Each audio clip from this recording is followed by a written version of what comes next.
పెళ్లి జరగాలని నేను ఊరు వదిలి వెళ్ళిపోతాం అనుకున్నాను.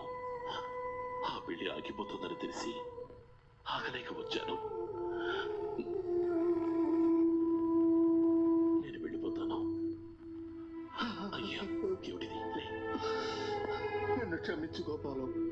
ఆ శ్రీరామచంద్రుడు తండ్రి కోరిక మీద అడవులకు వెళ్ళాడు.